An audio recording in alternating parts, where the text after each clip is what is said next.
మిత్రులందరికీ నమస్కారం. నేను మీ రమేష్ని. Welcome to RGTV Telugu news channel. ప్రజలారా, ఈ వీడియోని పూర్తి స్థాయిలో చూడడానికి అయితే ప్రయత్నం చేయాలి, కంపల్సరీగా ప్రయత్నం చేయాలి. నేను చెప్తున్నాను, మంచి వీడియో. మన తెలంగాణ రాష్ట్ర సీఎం ఆయనకు ఎంత నాలెడ్జ్ ఉందో ఒకసారి ఈ వీడియో ద్వారా తెలుసుకోవాలి. ఆయన మతి గురించి మాట్లాడుతున్నాడా, లేకుంటే అది తెలివి ఎక్కువ మాట్లాడుతున్నాడా కూడా తెలియని పరిస్థితి. దాని గురించి ప్రజలు ఒక్కసారి పూర్తి స్థాయిలో చూడడానికి అయితే ప్రయత్నం చేయాలి. ఈ వీడియోని మీరు నవ్వుకునేదే కాదు, 10 మందికి నవ్వుకునేలా చేయండి, 10 మందికి షేర్ చేయండి. మన ఛానల్ అయితే సబ్స్క్రైబ్ చేసుకోండి, వీడియో నచ్చితే లైక్ చేసుకోండి. ఇక మన వీడియోలోకి వెళ్ళిపోతే బ్రహ్మాండంగా ఉంటుంది, మామూలుగా ఉండదు. తెలంగాణలో గేట్వే ఆఫ్ ఇండియా ఎక్కడ ఉంది? గిదే లొల్లి. ఇప్పుడు తెలంగాణలో గేట్వే ఇండియా ఉందట. అది ఒకసారి మనం వినడానికి అయితే ప్రయత్నం చేయాలి. మన రాష్ట్రంలో ఉన్న చార్మినార్ కావచ్చు, గేట్వే ఆఫ్ ఇండియా కావచ్చు.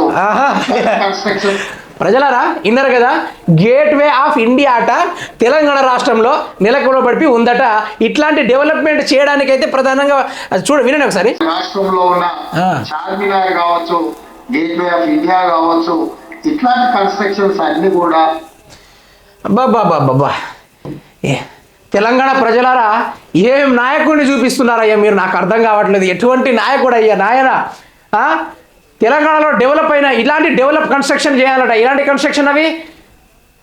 ఈ మీటింగ్ ఎక్కడదంటే ఇక మన కాంట్రాక్టర్లకు, మన తెలంగాణ కాంట్రాక్టర్లందరికీ మీటింగ్ పెట్టడం జరిగింది. ఆ మీటింగ్లో అయితే మన రేవంత్ రెడ్డి మన తెలంగాణలో చార్మినార్ లాగా, గేట్వే ఇండియా లాగా అలాంటి కన్స్ట్రక్షన్లు డెవలప్మెంట్ చేయాలట.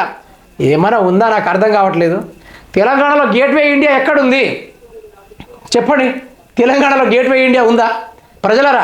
మరి ఇలాంటి ముఖ్యమంత్రి మనకు ఉన్నాడు. తెలంగాణ రాష్ట్రంలో గేట్వే ఇండియా ఉందా? తెలంగాణ రాష్ట్రంలో గేట్వే ఇండియా ఎప్పుడు కన్స్ట్రక్షన్ చేశారు? అది మన సార్ గారు అయితే నిన్న జరిగిన కాంట్రాక్టర్ల మీటింగ్లో అయితే ఈ విధంగా చెప్పడం జరిగింది. ప్రజలారా, ఒక్కటి గుర్తుపెట్టుకోండి, గత ప్రభుత్వం తప్పులకు పాల్పడింది, అవినీతికి పాల్పడింది. ఏ ప్రభుత్వమైనా అదే విధంగా పాల్పడుతుంది.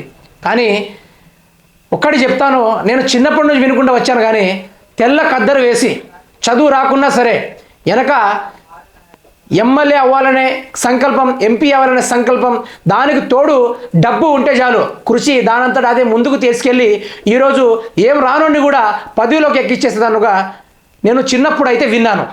మరి ఈరోజు మన సీఎం రేవంత్ రెడ్డి గారు అయితే తెలంగాణ రాష్ట్రంలో గేట్వే ఇండియా ఉందంటున్నాడు. ఏందండి ఈ దౌర్భాగ్యము? ఇంకా ఎన్ని రోజులు లాంటి మాటలు వినుకుంటూ ఉండాలి? నాకు అర్థం కావట్లేదు. ప్రజలారా, మీరే చెప్పాలి. ఎన్ని రోజులు లాంటి మాటలు వినుకుంటూ ఉండాలి? మీరే చెప్పాలి. ఇక ప్రజలు దీనిపైన పూర్తి స్థాయిలో చెప్పాల్సిందిగా కోరుకుంటున్నాను. ఈసారి జీగపైన గుర్తుపెట్టుకోండి. గేట్వే ఇండియా యాడుందని చెప్తే ఢిల్లీ అని చెప్పొద్దు, తెలంగాణ రాష్ట్రం అని చెప్పాలి.